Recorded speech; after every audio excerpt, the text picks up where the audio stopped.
Dunia imejaa watu wenye mila na desturi tofauti, lakini kuna baadhi ya mila, tamaduni ni za ajabu kidogo, lakini kwa wengine wanaona ni za kawaida. Kwa mfano, kuna kabila moja huko Indonesia, wao kila familia kila mwaka huwa inawafufua ndugu zao wote waliotangulia mbele ya haki na kuwaogesha.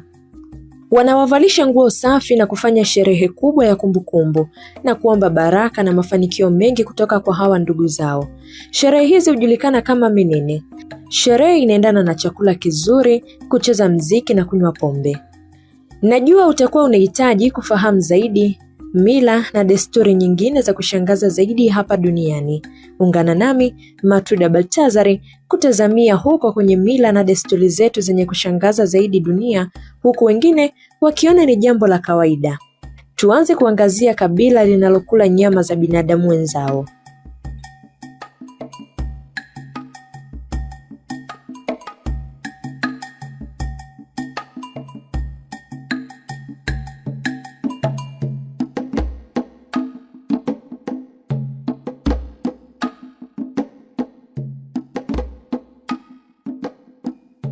Makabila ambayo ni maarufu kwa kula nyama za watu ni makabila ya Kuru na Wakorowai.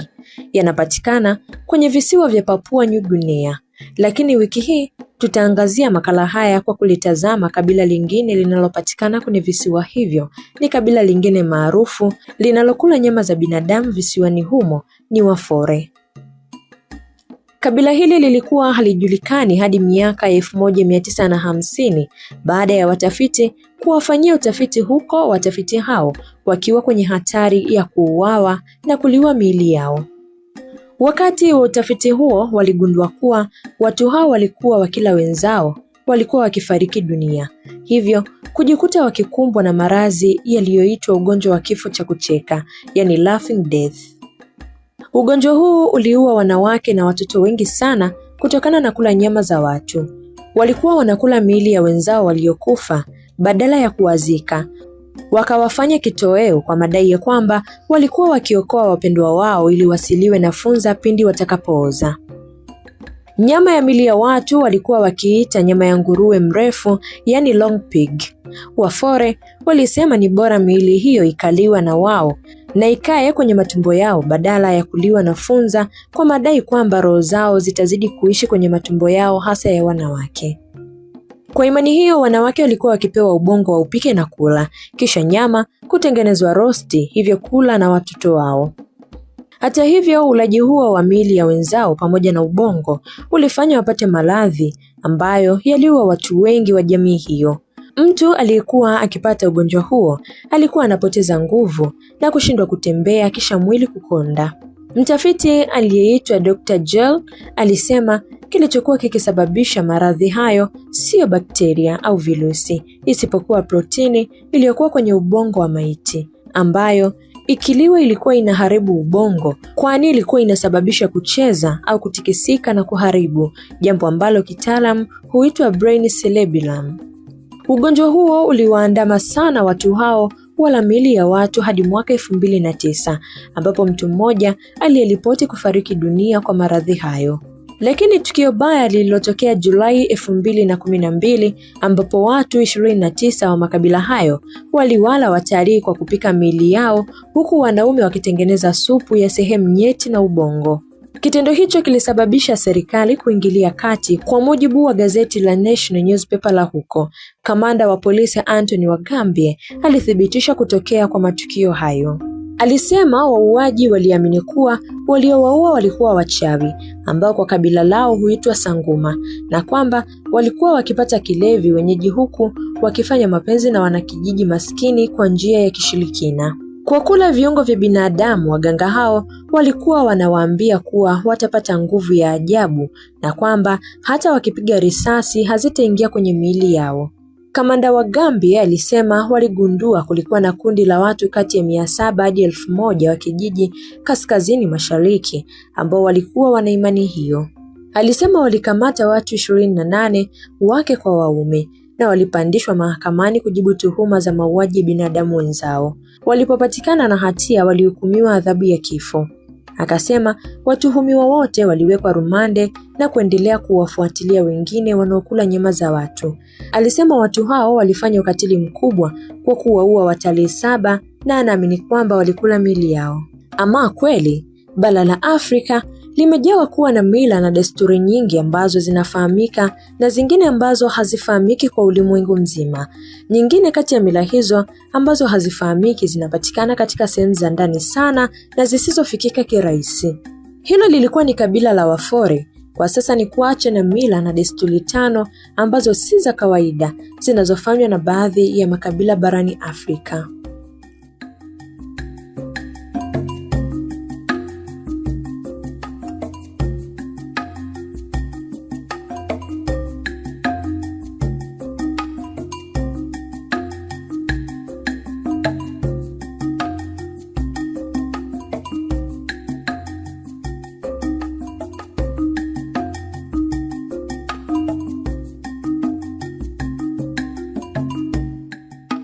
Moja ni kuiba mke kwenye ngoma za usiku. Mila hii inatekelezwa na kabila dogo la Wadabe linalopatikana kati ya kaskazini mwa Nigeria, kusini mwa nchi ya Cameroon, magharibi mwa Afrika ya Kati na kusini mwa nchi ya Chad, ambapo wakati wa sherehe za kimila jamii hiyo hujulikana kama ngoma za usiku, na katika usiku huo mwanaume anaruhusiwa kuiba mke yoyote na kwenda kustarehe naye hadi asubuhi bila kujali mwanamke huyo ameolewa ama la, isipokuwa mwenyewe akikataa. Lakini tamaduni nyingine ya kushangaza kidogo ni kupima urijali wa bwana harusi. Tamaduni hii inapatikana nchini Uganda kwenye kabila la Wabanyankole, ambapo shangazi wa bibi harusi mtarajiwa hushiriki tendo la ndoa na bwana harusi ili kupima kama mwanaume huyo ni lijali kabla ya harusi haijafungwa.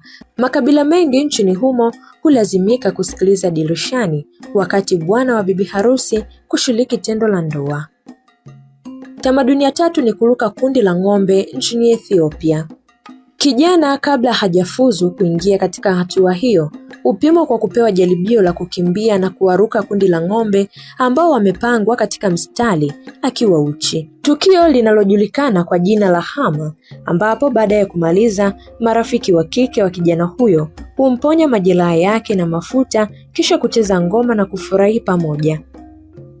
Lakini tamaduni nyingine ni kuvumilia kipigo ili kupata mke na heshima kwenye jamii ya Fulani nchini Benin. Wanaume ambao wanahitaji kuanzisha familia hawana budi kuvumilia kipigo kutokana na wazee wa jamii hiyo, endapo upande wa mwanamke utachagua utaratibu huo unaojulikana kama sharo. Endapo mwanaume atashindwa kuvumilia kipigo hicho, basi taratibu za harusi hiyo zitavunjwa na inakuwa ni aibu kubwa kwake na familia yake.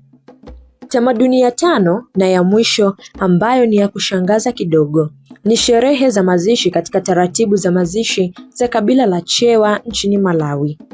Nchini Malawi hufanya utaratibu asili unaojulikana kama nyau, ambapo hufunika nyuso zao kwa maski wakati wa mazishi. Huanza kuosha mwili wa marehemu kwa kumwagia maji, kisha hayo maji ambayo yanaoshewa maiti hutumika kwa kutengenezea chakula ambacho huliwa na watu wote wanaohudhuria katika mazishi hayo.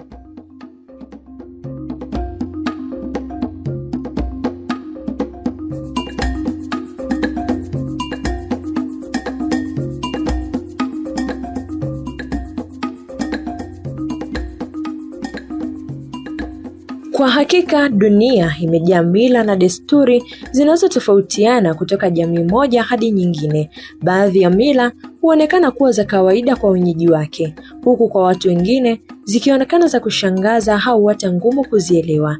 Tofauti hizi zinatukumbusha kwamba historia, mazingira ya imani ya kila jamii zimekuwa na mchango mkubwa katika kuunda utamaduni wao.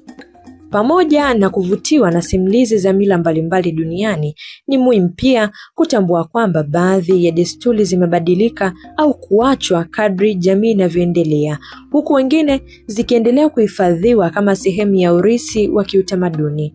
Hivyo, tunapaswa kujifunza kuhusu tamaduni za watu wengine kwa heshima, uwazi wa fikra na kwa kuzingatia taarifa zilizo sahihi. Asante kwa kuwa nami katika makala haya. Endelea kunifuatilia katika makala nyingine, na makala haya unaweza ukayapata katika mitandao yetu ya kijamii kama kule Facebook, Instagram na YouTube kwa anwani ya Inland TV, ili tuendelee kujifunza na kuelewa utofauti wa maisha ya binadamu. Mimi ni Matrida Baltazari. Asante na kwaheri.